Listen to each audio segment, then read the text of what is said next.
Welcome back to the Outward Expression. I'm your host, Roman, and in the last video I put together, I had made mention of my preference for braces over belts with regard to your support for your trousers. And I'm just going to kind of illustrate why I have that preference. As a rule, those of you who follow this channel or who have seen my other videos, as a rule, I generally wear a waistcoat. So it's not necessarily a manner of style in terms of the presentation of the braces themselves.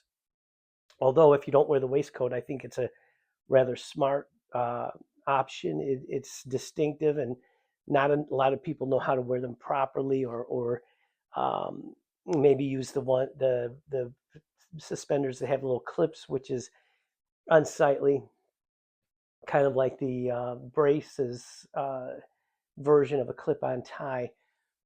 My preference is more that they enhance the way trousers drape as a rule.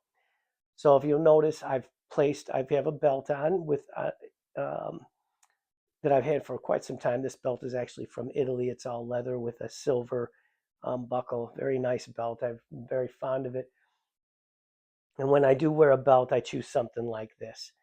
But as you can see, if you notice, there's a bit of a gathering. If you've it's belts can be a bit of a struggle with regard to, well, how many notches do I go in? Your van or my vanity in particular might lead me to bring the notches a little further than they ought to be. But that particular problem is eliminated with braces. So I feel like this right here is about right. It might be a little tight, but again, my personal vanity overruled myself today, so I'm gonna say this is about right for how the belt should be cinched. So what I'm gonna do is uncinch the belt, and as you notice, you see there's a bit of a gathering here, and you'll see some of the gathering probably if I were to turn around in the back too. But when you remove the belt, all of that just kind of goes away, and you have a nice drape, what they call drape. And I'm really struggling with this belt because these loops are kind of tight.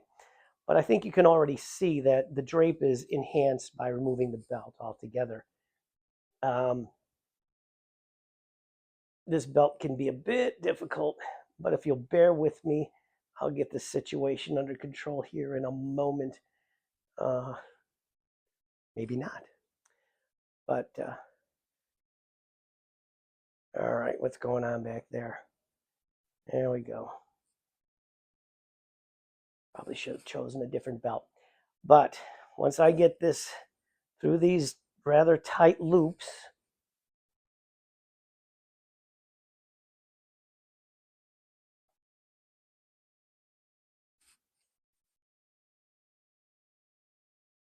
you'll notice that, okay, there we are. Finally, that was a bit of a struggle, more of a struggle than it ought to be. And the reason for that is this feature on the belt, which kind of gets caught in the belt loops. But we're going to set that aside. So there you have it. Without the belt, you notice that the cuffs, or not the cuffs rather, but the pleats fall nicely in place. Uh, I just is overall a better look as far as I'm concerned. Um, so there you have it. The other thing I want to point out about braces, and I think I may mention this earlier, is they're stylish. They set you apart a little bit. Not everybody wears them, and I think they look great. But I'd like to get your opinion. Forgive me for my little struggle with the belt there. I hope you'll tune in again for the next video. And oh, one other thing, you'll notice, like I've said in previous videos, I almost always wear a waistcoat.